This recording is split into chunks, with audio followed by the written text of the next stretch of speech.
예, 6장의 알케인 문제를 계속 이어서 풀어보도록 하겠습니다. 자, 결국에 이제 반응에 HBr 마르코니코프 규칙에 따르냐, 안티 마르코니코프 규칙에 따르느냐는 문제고, 이거 할로게네이션은 안티 에디션이냐, 씬 에디션이냐를 묻는 문제고요. 다음 여기에 CH3CO3H니까 퍼옥시 애시드죠, 퍼액시드죠. 즉 산은 산인데 산에 옥시전이 더 많아요. 이런 경우는 뭘 형성해요? 그렇죠. 에폭사이드를 형성하죠. 그러니까 에폭사이드 형성할 때 저 시약을 쓰는 거고, 여기 냉각 KMNO4 120, 냉각인가요? 뜨거운 거 아닌가? 약간 뜨거운 KMNO4인지 냉각 KMNO4인지 몰라도 KMNO4라는 것은 뭐예요? 산화 반응이죠. 예, 산화 반응은 알켄의 이중결합에 산화 반응 시킨다는 얘기는 뭐야? 그 자리를 끊어갖고서 거기에 옥시전을 집어넣어. 그럼 어떻게 돼? 중간에 있으면은 키톤기가 만들어지고 끝에 있으면은 알데하드나 에스드가 만들어지겠지. 그쵸? 이건 키톤기를 끊는 그런 반응이고요. 이건 뭐예요? 오존을 반응시켰어요. 오존층은 오존아이들이 형성하죠. 모노 오존아이들이 형성하고 이중결합에 오존아이들이 형성하고 나중에 이것이 다이하이드록시로 이제 바뀌는 그런 다이올로 되는 그런 형태의 반응이 이루어지겠죠. 그래서 여러분들이 그 알켄의 반응 종류 교재 저기 6장 끝나는 부분에 보면 알켄의 반응을 뭐 거진 20가지 쫙 있어요. 시약별로. 그죠? 반응 메커니즘으로 따지면은 친전자성 첨가 반응과 라디칼 첨가 반응. 이건 안티 마르코니프 규칙이죠. 그거와 함께 산화 반응. 크게는 그정 중합 반응. 중합 반응 우리가 취급하지 않을 거니까 크게 신경을 들 써도 되고. 왜? 중합에 비닐기 중합 반응. 비닐 중합 반응이죠. 비닐 중합은 그것만도 한 차트고 한 섹션이고 저기 때 고분자 산업이기 때문에 별도로 진행될 거고, 기본적인 친전자성 첨가 반응, 라디칼 첨가 반응, 그죠? 그러니까 친전자성 첨가 반응 중에서도 이온성 첨가 반응이 있고 여러 가지가 있죠. 그래서 여러분들은 그렇게 종류로 따지면 20몇 가지인데 크게 대별하면 4가지, 5가지 대별되는 거죠. 한편 마지막으로 여러분들이 여기 완뷰틴인가요? 그 완뷰틴의 그 다음 된 것으로 이 반응은 뭐에 대한 거예요? 가능한 한 입체 특이성을 이용해서 주 생성물의 구조를 그려달라. 그죠?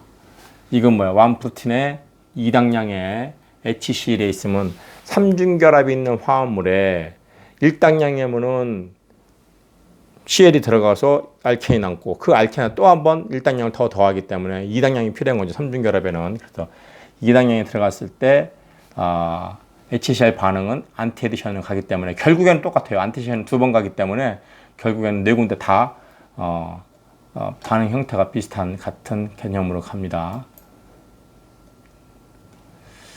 자, 수소화 반응 시켰으면 수소화는 뭐야?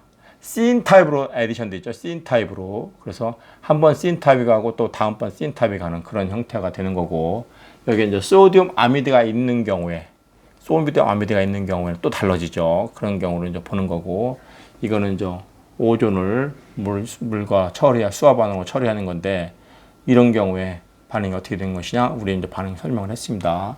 이것은 물하고 황산하고 다시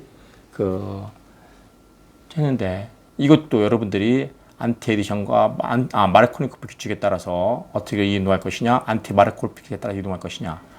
BH3를 집어넣었다는 얘기는, 그 다음에 물로 복합 처리했다는 얘기는, BH3는 소디움 보로하이드라이드니까 이거에서 먼저 자리를 차지하고, 그렇기 때문에 얘는 안티 마르코니코프 규칙으로 따르겠죠. 그죠? 그래서 그 다음 반응으로 들어가는 거기 때문에 교재에 나와 있는 대로 반응을 합니다. 여러분들이 지금 보시는 것처럼 알켄의 반응의 종류들 20몇 가지 시약에 따라서 반응 결과가 달라져요. 또 하나는 여기서 주요점 그거예요. 마르코니코프, 안티 마르코니코프에 따르는 거, 씬 에디션과 안티 에디션으로 첨가되는 거, 그걸 구분해 주는 거. 그런 게 이제 문제의 특이성이에요. 왜에 따라서 반응 시각 여기서 묻지 않았어도 얘는 안티 에디션이구나. 얘는 묻지 않았어도 씬 에디션이구나. 이걸 캐치를 해야 돼요. 그러니까 여러분들이 많은 연습을 해야 됩니다. 우리 교재 6장 끝부분에 가면은 알켄에서의 반응, 알카인에서의 반응, 이 문제는 알카인 3중결합에서의 반응이죠. 그렇죠? 반응 형태는 비슷하지만 그런 약간의 차이가 있는 것을 여러분이 캐치하고 많은 연습을 통해서 문제를 풀어주시기 바랍니다. 이런 식의 6장 시험 문제가 나왔어요. 그렇죠. 그래서 여러분들이 17년도, 18년도, 19년도 문제를 풀다 보면은 거의 패등소위하고 좀 더 좋은 공부 방법은 뭐냐? 먼저 본문의 내용을 정리를 잘 하는 게 중요하죠. 그래서 본문에서 이런 거 숙달이 되면은 문제를 풀면 돼요. 다행히 우리 교재가 각 그 소 섹션마다 예제 문제가 있고 그 예제 문제를 이용해서 풀 수 있는 예제 문제를 습득한 다음에 풀 수 있는 본문 문제가 있어요. 그런 본문 문제를 잘 풀어보는 것이 여러분이 지름길이죠. 그리고 아니면은 지금 여러분들한테 전년도에 작년도에 유기학 1 A 플러스를 맞았던 김인태 군하고 조혜원 양이 여러분들을 위해서 그 멘토 강의를 하고 있습니다. 그래서 나름대로 열심히 문제를 풀고 있기 때문에 여러분들의 기말고사를 도와줄 겁니다. 열심히 공부하시기 바랍니다. 어떻든 간에 이번 학기는 여러분들이 본의 아니게, 저 역시 본의 아니게 온라인 강의를 했습니다. 물론 누구는 온라인 강의가 좋은 점도 있다지만 강의하는 사람 입장에서는 온라인 강의가 좀 더 부자연스럽고 어딘지 모르게 아직도 거북하고 그리고 좀 그렇습니다. 전에처럼 강의실에서 그 활발한 질문과 그에 대한 답변 그리고 저 나름대로도 그 표현하는 데 있어서 반응 내지는 이런 내용을 설명하는 데 있어서 좀 더 예를 강의실에서는 많은 예를 들어가면서 설명을 하고 칠판에 그때그때 써가면서 설명을 했지만 지금은 그런 여건이 이거는 저희 집 팁인데 제일 처음에 온라인 강의 준비할 때 여기다가 마카펜 썼다가 그 지우는 과정에서 이 화면 보호막이 벗겨져 갖고 지금 어떤 상황인지 여러분들 가히 짐작되시죠? 그런 상황에 처해져 있습니다. 그래서 화이트보드 이 조그만 거 갖고서 헬렌이 깝깝하고 그때그때 저희가 안 됩니다. 전에처럼 강의실에서 활발하게 그런 설명과 강의를 할 수 있는 그런 날이 빨리 오길 바랍니다. 어떻든 간에 이번 학기 여러분들 온라인 강의를 듣느라고 매우 고생을 했고 저 역시도 고생했습니다. 그건 사실입니다. 그리고 여러분들이 해간 4, 5, 6장도 1, 2, 3장 정리하듯이 강의를 내용을 노트를 자기가 만들어 갖고 소화를 해내야 돼요. 또 그렇다고 강의 노트에만 너무 신경 쓸 거 없고 강의 노트는 자기만이 알아볼 수 있는 비기 노트이기 때문에 꼭 뭐 글씨 이쁘게 쓰고 그런 것이 아니라 자기가 이해하기 쉽도록 정리하는 것이 자기 강의 노트입니다. 그래서 만드는 것을 저한테 제출하는 것은 과제를 뭐 특별히 제출하는 것보다도 해서 여러분들의 과제 점수를 냈나 안 냈나로 판단하기 때문에 그러니까 자기 강의 노트니까 자기가 정리 잘 하는 거죠. 내용은 크게 보진 않겠습니다. 나름대로 4장, 5장, 6장에 대해서 기본적으로 내용을 잘 정리했는가, 특히 중요한 부분들을 잘 정리했는가, 그 정도만 제가 체크하겠습니다. 만약에 그냥 자기 알아서 정리한다 그래서 자기는 그냥 6장, 알켄과 알카인의 반응 하고서 그냥 저기 A4 용지 한 장 정도만 딱 써놓고 말면은 그것도 좀 곤란하죠. 그래서 나름대로 여러분들이 공부한 내용을 짜임새 있게 자기가 이해하기 쉽도록 정리해 놓은 노트가 있기를 바라고 그걸 과제로 받기로 하겠습니다. 자, 그거 외에 여러분들한테 기말고사는 이런 패턴을 안다고 설명을 했고 아마 이런 28년도 문제뿐만 아니라 17년도에도 16년도에도 19년도에도 이 패턴에서 벗어나지는 않았을 겁니다. 그래서 조금씩 달라지는 패턴 내지는 내용물은 달라져도 대략 이런 정도로 교과서에 있는 예제나 본문 문제겠죠. 그리고 그 입체 특이성도 많이 날 거예요. 왜 예제 6-4번인가요? 그런 거 있잖아. 시스부텐이나 트란스부텐에서의 그 반응시키다 보니까 거울상 이상차가 나오고 매주 컴퍼나 이런 문제도 5장과 연결해서 하는 문제들이 있고요. 약간 나름대로 여러분들이 잘 정리해서 유종의 미를 잘 거두시기 바랍니다. 자, 수고했고 1학기 종강 후에는 여러분들이 여름방학을 잘 보내셔야 됩니다. 여름방학을 잘 보내야 되는 이유는 2학년 1학기 여름방학이 여러분들의 진로에 큰 방향타가 나올 겁니다.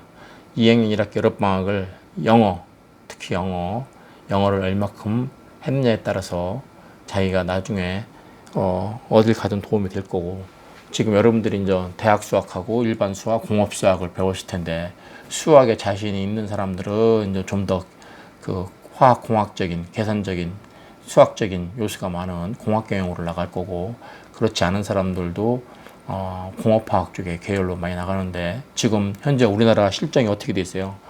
화학공학 하면은 생명공학부터 시작해갖고 환경공학까지 스펙트럼이 무지 넓습니다. 그죠?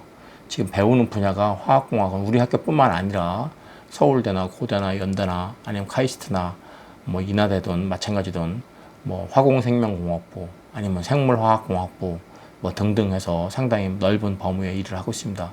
우리 학교는 토목 환경공학이 있기 때문에 환경공학을 안 하지만 지금 우리 산업대학 화공과에서는 환경과 화학이라는 과목으로 개설되어 있어요. 그만큼 환경도 관심이 있는 분야 중에 하나입니다. 화학공학에서. 특히 요즘에 이제 대기 분야 쪽에 대기 분야에 대한 이론들은 거의 백그라운드가 화학공학입니다. 그런 경우도 있고, 요즘에 이제 많이 나오는 바이오 산업 하는 얘기할 때 바이오 산업에 필요한 것이 뭐예요? 기본적으로 일반화에 대한 개념과 유기학적인 백그라운드가 강하죠.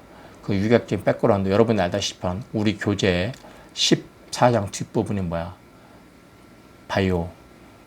그죠? 15, 16, 17장이 아미노산, 단백질 그런 쪽에 다 생화학 분야죠. 그래서 우리는 그것을 별도 섹션으로 떼서 생화학을 배우는 거고, 지금 여기 알켄에서 나오는 그 비닐 중합체에 대한 내용은 따로 떼서 고분자력을 배웁니다. 그것처럼 뭐 고분자 산업이나 아니면 바이오 산업의 기본이 유기학인 건 아시죠? 그렇기 때문에 여러분들이 유기학 강조를 제가 많이 하고 있는 겁니다. 이런 유기학적 백그라운드를 다져서 생화학 분야로 나가든 고분자로 나가든 현재 우리나라 화학 산업의 큰 분야가 고분자 산업입니다. 즉 석유로부터 만들어진 화학의 원료, 납사죠. 납사 갖고 폴리머를 만드는 거고, 석유로부터 뽑아낸 원료를 가지고 벤젠, 톨루엔, 자일렌 이쪽에서 정밀화학 제품의 원료를 만듭니다. 정밀화학하면 어느 부분이에요? 여러분이 많이 가는, 여러분 선배들이 많이 가는 화장품 산업, 의약품 산업, 제약 산업, 그죠? 의약과 제약이 실은 정밀학 산업의 하이라이트죠. 요즘에 이제 많이 나오는 백신, 코로나19에 대한 백신, 치료제 개발 이런 것도 기본적으로 거기서 나가는 거고, 그걸 좀 더 구체화시킨 것이 생화학인 거고, 생화학을 좀 더 하려면은 이해할 수 있는 것이 미생물도 해야 되고, 그렇죠? 그런 산업을 좀 더 나중에 공업적으로 증폭시키려면은 뭐 효소 배양을 또 해야 되고요. 여러 가지 바이오매스 나가는 거고. 그러니까 또 바이오 산업 중에 한 축은 뭐예요? 유전자 조작 내지는 그런 쪽으로 해야 되는데 그 부분은 안타깝게도 우리 학과에서는 잘 다루진 않죠. 왜냐면 그건 또 그 분야 쪽으로 공부할 게 무지 많기 때문에 우리 커리큘럼에서 커버하기엔 너무 버겁습니다. 우리는 현재 기본적으로 생화학, 배양공학, 효소공학, 미생물공학 정도를 해는 걸 통해서 우리는 생물산업, 화학, 바이오 산업에 접근을 하고 있습니다. 그러니까 바이오 산업도 분야가 워낙 넓습니다. 그러니까 우리도 바이오 산업 중에서 이쪽 일부를 다루고 있는 거고, 저쪽에 이제 유전체 쪽은 취급하지 못하고 있는 겁니다. 그건 되게 어느 학교든 학부에서는 다루지는 못하는 분야가 많고, 좀 대학원 수준으로 올라가야지만이 다뤄질 분야일 겁니다. 여러분들도 많은 공부를 해서 그런 쪽에 관심 있는 사람들은 더 대학원 가서 공부를 하시기 바랍니다. 그런 공부를 하기엔 백그라운드가 바로 이 생화학이고 유기학이고 일반학이란 사실, 또 그런 거에 필요한 분석화학이나 기계분석 이런 쪽을 통해서, 그건 도구죠, 도구. 그죠? 실험을 하는 건 좋은데 실험할 때 실험을 확인할 수 있는 것이 분석인데, 그 분석을 통해서 뭐 습식 분석이나 아니면 기계 분석을 통해서 그걸 확인하는 거죠. 그것도 중요한 테크닉이고, 만약에 자기가 그런 공업화학 쪽이 아닌 좀 더 대량 생산 쪽에 관심이 있는 거라면은 공정을 다루는 거죠. 화학 공정을. 그래서 공정에 대한 뭐 물질의 피드 들어가는 양과 나오는 양에 대한 밸런스를 세우는 약론적인 얘기도 해야 되고 공부도 해야 되고, 또 그런 반응에 대한 것을 준비하는 미리 예비 단계로서 물리적인 뭐 정제라든지 아니면 추출이라든지 통해서 퓨리티를 높이는 방법이 있고, 그래서 반응을 시키는 반응공학은 또 별도고, 반응 후에 나오는 것도 정제 과정을 하기 위해서 뭐 추출 아니면 분리조작 공정을 많이 하죠. 그런 것은 전 그 양적으로 나는 거기 때문에 양론과 마찬가지로 계산이 많은 그런 부분들입니다. 실제 그런 걸 백그라운드로 여러분이 공정을 배우고, 그걸 백그라운드로 나중에는 뭐 기본적인 플랜트까지도 가는 거죠. 그래서 여러분이 3학년 때 가면은 이제 유기공업학에서는 그런 거에서 다루어질 제일 기본적인 원리가 뭐야? 석유예요, 석유. 석유만 가지고 두 학기를 배우는 학교도 있지만 우리는 한 학기, 그것도 한 학기에 반밖에 안 다룹니다. 우리는 그런 좀 과목이 좀 많이 부족하기 때문에 어떻든 3학년에 유기공업학 시간에 석유화학이 전반부에 다뤄지고 중간고사 이후에는 정밀학 분야를 다룰 겁니다. 그렇다고 이제 깊이 있게는 아니지만 이건 어떻든 간에 인트로덕션 개념에서 여러분들이 그쪽 산업을 이렇게 조망할 수 있는 그런 능력을 좀 갖게 하는 그런 기본적인 것만 다룰 겁니다. 그래서 여러분들이 나중에 궁극적으로 화학공학과를 나와서 필드에서 적용할 수 있는 그런 화공학도가 되기를 바라는 마음에서 2학년 기초과목으로 유기학을 배우는 거고, 그래서 여러분 선배들은 이 과목을 시험을 한 학기에 4번씩 봤습니다. 얘기 들어서 알겠지만 1, 2장 끝나고 시험 보고 3, 4장 끝나고 시험 보고 5, 6장 끝나고 시험 보고 나중에 7장은 범위가 많아서 별도로 시험 보고. 근데 이번 학기에는 우리가 앞부분 1, 2주차에는 코로나19로 뭐 다른 인터넷 강의 갖고 오고 하다 보니까 시간이 많이 뺏겼어요. 그래서 7장을 진도를 못 나갔는데 2학기에 7장부터 즉 그 벤젠 방향조 탄화수소를 그쪽부터 해서 좀 더 스피드하게 나갈 예정이에요. 그래서 1학년은 오늘 이거로도 종강을 하는데 다시 한번 여러분들이 4, 5, 6장 이제 실질적인 유기학 메뉴가 시작된 거예요. 1, 2, 3장은 뭐라 그랬습니까? 유기학에서 써먹을 만한 개념들을 배우는 거다. 근데 그 개념들 새로운 개념이 아니라 특히 1장은 일반 학습 배운 개념들을 모아 놓은 것이고 2장에서 이제 작용기를 가지고 유기학을 분류를 한다. 즉 작용기에 따라서 4장, 6장, 7장, 8장 그 분류하죠. 탄화수소 화합물로 아니면 탄소와 단일 헤테로 원자로 아니면 CO2 중 카본 일기를 포함한 것으로 크게 3개로 나누고, 그래서 탄화수소에는 뭐 포화탄화수소인 단일결합과 불포탄화수소는 오늘 배웠던 알켄, 알카인을 배우고 여기에다가 이제 방향조 탄화수소 7개까지 배웠어야 되는데 그 부분은 방향조 탄화수소는 2학기 때 배우기로 하고 2학기 때 탄소와 헤테로 원자가 단일결합 혹은 CO 이중결합 이 부분 뒷부분에 가서 배우도록 하겠습니다. 즉 그런 작용기별로 각 작용기마다 구조적 특성, 그죠? 그러니까 물성을 얘기할 수 있는 거고, 그 다음에 명명법, 그 작용기마다 이 명명법, 작용기마다 구조식 어떻게 그리는가, 그 다음에 그 작용기의 그 화합물을 어떻게 만드는 제법, 또 그런 작용기들은 어떠한 반응을 하는가 하는 반응, 그에 대한 응용 분야로 합성 문제를 일부 껴놓는데 아직은 합성할 단계는 아니었기 때문에 3장에서 6장에서는 반응이 중요하죠. 반응의 종류가 워낙 많으니까. 즉 이 반응 시약에 따른 그냥 단순한 반응인 것 같지만 답은 하나만 쓰지만 거기에는 아까 얘기한 대로 마르코니코프 규칙에 따르느냐 안티 마르코니코프 규칙에 따르느냐 혹은 안티 에디션으로 가느냐 신 에디션으로 가느냐, 그렇죠. 그렇게 다 또 디테일하게 묻는 문제가 달라요. 그래서 그거에 따라서 입체 특이성도 나타내고 레지오 셀렉티브한 위치 선택선도 좀 표시해 줘야 되고 그런 거 다 깔려 있는 거예요. 그래서 이런 문제 하나가 별거 아닌 것 같지만 그 문제에 요구하는 답은 의도는 여러 가지 깊이가 있는 겁니다. 그래서 여러분들이 많은 반응을 접함으로써 여러분의 실력이 커지는 겁니다. 그냥 단순 암기를 하지 마시고 왜 그런 반응이 일어나는가를 즉 메커니즘을 이해해야지 다음에도 그런 반응이 나왔을 때 적용할 수가 있는 겁니다. 단순하게 외우기만 하면은 이 시험을 끝나는 것 동시에 70%는 잊어버려요. 그죠?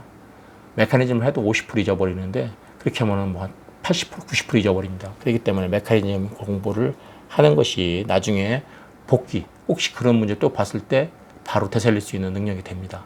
그래서 여러분들은 남은 기간 메커니즘을 위주로 단순하게 그냥 답을 외워서 쓰지 마시고 그 답이 가는 중간 과정을 한 번쯤 생각하고서 한 번쯤 그려보고서 답을 쓰기 바랍니다. 그런 습관을 들이는 것이 나중에 오래도록 활용할 수 있는 밑받침이 되기 때문입니다. 자, 이것으로 제가 6장 문제도 마치고 1학기 총 정리를 합니다.